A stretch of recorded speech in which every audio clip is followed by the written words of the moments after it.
Welcome to star 9 news. Chittoor జిల్లా గంగాధర నెల్లూరు నియోజకవర్గం వెదురుకుప్ప మండలం కురివికుప్పం పంచాయతీలో మండల అధ్యక్షులు లోక్నాథ్ రెడ్డి, నియోజకవర్గ కోఆర్డినేటర్ కిషన్ చంద్ ఆధ్వర్యంలో గంగాధర నెల్లూరు నియోజకవర్గ తెదేపా ఎమ్మెల్యే అభ్యర్థి డాక్టర్ థామస్ మండల నాయకులు కార్యకర్తలతో కలిసి మీ ఇంటికి మీ థామస్ కార్యక్రమాన్ని ఘనంగా నిర్వహించారు. ఈ కార్యక్రమంలో డాక్టర్ విఎం థామస్ మాట్లాడుతూ రాష్ట్రాన్ని సస్యశ్యామలంగా తీర్చిదిద్దేలా తెదేపా ప్రభుత్వం చర్యలు తీసుకుంటుందని, యువతకు నిరుద్యోగ సమస్యను అంతమొందించేందుకు తెదేపా జనసేన పార్టీ నాయకులు కృషి చేసి దేశంలో మన రాష్ట్రాన్ని అగ్రగామిగా చేస్తారని, నియోజకవర్గాన్ని ఎవరూ చేయలేనంత అభివృద్ధి చేసి చూపిస్తామని, ప్రజలకు నిరంతరం అందుబాటులో ఉండి వారి సమస్యలపై ప్రభుత్వంతో పోరాడి పరిష్కరిస్తామని తెలిపారు. ఈ కార్యక్రమంలో కురివికుప్పం వైసీపీ సర్పంచ్ అబుల్ రెడ్డి మరియు పలు కుటుంబాల డాక్టర్స్ థామస్ సమక్షంలో తెదేపీలోకి చేరారు. ఈ కార్యక్రమంలో మాజీ మండల అధ్యక్షులు మోహన్ మురళి, నియోజకవర్గ పరిశీలకులు రవిప్రకాష్, మాజీ ఎస్పీసీ స్వామి, ఎస్సీసీల అధ్యక్షులు గుండయ్య తదితర నాయకులు, కార్యకర్తలు, గ్రామ ప్రజలు పాల్గొన్నారు. నారా లోకేష్ గారి నాయకత్వం, థామస్ గారి నాయకత్వం, థామస్ గారి నాయకత్వం. Vote for cycle, vote for cycle, vote for cycle, vote for cycle, vote for cycle. Appalareddy గారు ఓట్లేయాలి, థామస్ అన్న నాయకత్వం, ఓట్లేయాలి, థామస్ అన్న నాయకత్వం, ఓట్లేయాలి.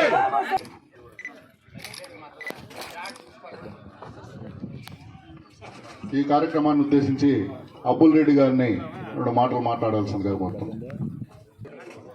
పార్టీ మారవలసిన కారణం ఎందుకంటే ఇక్కడ 3 సంవత్సరాలుగా నేను చాలా ఇబ్బందులు పడుతున్నాను. అదేవిధంగా నాకు ఇక్కడ నాకే కాదు, మన మండలం రాష్ట్రంలోనే ఏ సర్పంచ్ కూడా విలువ లేనటువంటి ప్రభుత్వం ఇది, అరాచక ప్రభుత్వం. నేను ఎందుకు అన్నానంటే ఇది నేను చెప్పింది కాదు, ఏ ప్రభుత్వంలో లేనటువంటి ఇబ్బందులు సర్పంచ్లు కానీ, ఎంపీటీసీలు కానీ, ఎంపీలు కానీ, ఎంపీపీలు ఆల్మోస్ట్ ఇక్కడ ఒక పార్టీ ప్రెసిడెంట్గా ఉండేవాళ్ళు కానీ అందరూ కూడా ఇబ్బందులు పడుతున్నారు. కార్యకర్తలు అందరూ కూడా ఈ రోజు వాళ్ళకి అవసరం వస్తేనే వాడుకొని టిష్యూ పేపర్ వాడుకొని వదిలేస్తున్నారు.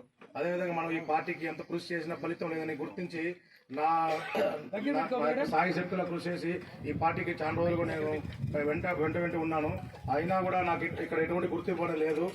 అందుకని మన గ్రామానికి కూడా నేను ఎటువంటి అభివృద్ధి చేయలేకపోతున్నాను. అందుకే బాధపడుతున్నాను చాలా కూడా. నేను ఈ ప్రభుత్వంలో ఎటువంటి మేలు జరిగిందని కూడా నేను భావిస్తలేదు. మాట అయితే పెన్షన్ ఇస్తున్నారు, అదేవిధంగా పెన్షన్ అది కామన్గా ఇచ్చేది పెన్షన్ అనేది కూడా.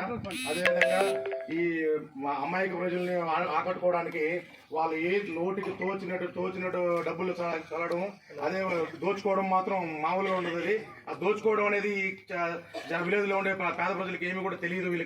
వీళ్ళకి తెలియదు కాబట్టి వీళ్ళని అమాయకులు చేసి ఓటుకు నోటు లెక్కన వాళ్ళని అదేదో 1000 రూపాయలు ఇచ్చిన చోట నేను 5000 ఇచ్చుకుంటాను, 10,000 ఇచ్చుకుంటాను. నేను అదేవిధంగా పార్టీ పరంగా పక్కన పెడితే ఏదైనా ఈరోజు వాళ్ళకి వ్యతిరేకత మాట్లాడితే వారి పైన వీడు పక్కా టీడీపీ వీడిని జైల్లో పెట్టాలి, వీడిని కొట్టడం చంపడం కూడా జరుగుతుంది. ఇక్కడ జరగలేదు కానీ ఇక్కడ జరిగితే చంపేస్తాం, తిరిగి 4 కొడతాం వాళ్ళని. ఇక్కడ అటువంటి వాళ్ళు ఉన్నారు కాబట్టి ఇక్కడ కొట్టే నాయకుడు ఉన్నారు కాబట్టి ఓడికి కింద కలుస్తోంది. కాబట్టి ఇటువంటి చోట్లలో వాళ్ళ ఏం కాదు. అదే అమాయక ప్రజలు అటువంటి వాళ్ళని ఇదే విధంగా మాట్లాడితే నైట్కి అంతా వాళ్ళు లేపేస్తారు. అక్కడ లేపడం జరుగుతుంది, జైలు పెట్టడం జరుగుతుంది, గంజాయి కేసు పెడతారు, లేదా సారా కేసు పెడతారు, లేదా లోపల పెడతారు. అదేవిధంగా అటువంటి భయపడే వాళ్ళు మాత్రం ఎప్పటికి కూడా భయపడుతూనే ఉండాలి. అది మీరు భయపడకుండా ఉండాలంటే మన తెలుగుదేశం పార్టీకి వచ్చినట్టయితే మనకు ఎల్లవేళలా ఆహ్వానం ఉంది ఇక్కడ. కాబట్టి గుర్తించి వీళ్ళ దగ్గర మనం ఒక పేద కుటుంబంలో పుట్టి ఈరోజు పెద్ద డాక్టర్ అయినాం కాబట్టి కష్టం అంటే ఏమని తెలుసు, ఎలా మనం చదువుకున్నామని తెలుసు. కాబట్టి మన పిల్లల భవిష్యత్తు బాగుండాలని చెప్పేసి నేను వచ్చాను. నేను ఇక్కడ మెయిన్గా డెవలప్మెంట్ కోసమే వచ్చాను. అందుకే చంద్రబాబు నాయుడు గారు నన్ను పిలిపించినారు. ఇక్కడ నేను ఆల్రెడీ చంద్రబాబు నాయుడు దగ్గర డైరెక్ట్గా మాట్లాడున్నాను. అయ్యా సార్, మాకు 1000 ఎకరాల్లో స్థలం ఉంది, ఇక్కడ పెద్దగా ఫ్యాక్టరీలు లేవు. మీరు ఆల్రెడీ సత్యవేడలో మెగా శ్రీ సిటీ డెవలప్ చేశారు, చాలా మంది అక్కడ ఉపాధి కల్పించడం జరిగింది. ఇక్కడ కూడా మాకు కూడా ఒక 1000 ఎకరాల్లో నేను ఫ్యాక్టరీలు పెట్టిద్దాం అనుకుంటున్నాను. మెడిసిన్ తయారు చేసే కంపెనీ, ఫార్మా కంపెనీ పెడదాం అనుకుంటున్నాను. అదేవిధంగా కార్లు తయారు చేసే కంపెనీ, ఆటోమొబైల్ పెడదాం అనుకున్నాను. అదేవిధంగా ఐటీ సెక్టర్ పిల్లలంతా కూడా ఎంఎస్సి ఐటీ చేసుకొని, ఎంఎస్ ఐటీ చేసుకొని ఇంట్లోనే ఉన్నారు. వాళ్ళకి కూడా ఐటీ సెక్టర్ పెడితే బాగుంటుందని చెప్పాను. లెదర్ ఫ్యాక్టరీ పెడతానని చెప్పాను. ఇవన్నీ కూడా మీరు పెట్టించడానికి మాకు సహకరించాలంటే ఇమ్మీడియట్గా చంద్రబాబు నాయుడు గారు ఓకే డన్ అని చెప్పేసాను, నీకు ఇస్తాను, నువ్వు పెట్టుకో అన్నారు.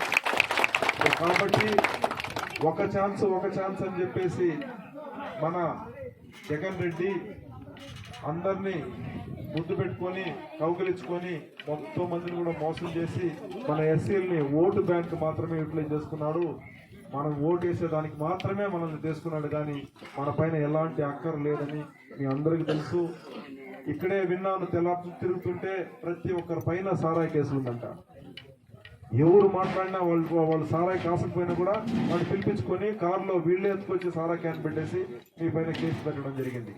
ఇలాంటి పనికి మాలిన ఒక ఎమ్మెల్యే, ఎస్సీలను అణగదొక్కే ఎమ్మెల్యే, ఎస్సీ సర్టిఫికేట్ పెట్టుకొని మంత్రులైన ఈ ఎమ్మెల్యే, ఇతన్ని మీరు తరిమి కొట్టాలని చెప్పేసి మిమ్మల్ని అందరినీ కూడా కోరుకుంటున్నాను.